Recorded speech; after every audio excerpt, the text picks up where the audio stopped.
আজ আমি মিষ্টি কুমড়ো, আলু আর বুটের ডালের একটা রেসিপি বলছি। তেলের মধ্যে মিষ্টি কুমড়োটা একটু ফ্রাই করে নিতে হয়, সেই তেলে আলু আর একটু ফ্রাই করে নিতে হয়।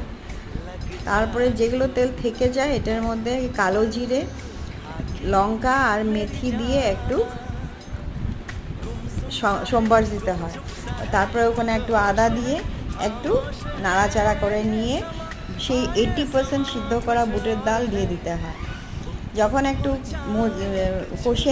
একটু কষানোর পরে তারপরে পামকিন আর আলুটা দিয়ে একটু জল ঢেলে একটু নাড়াচাড়া করে নিতে হয়। যখন একটু মাখা মাখা হয়ে যায়, বাস রেডি। এটা সম্পূর্ণ নিরামিষ তরকারি। এটা রুটি দিয়েও খেতে পারেন বা আপনারা যদি চান ভাত দিয়েও খেতে পারেন।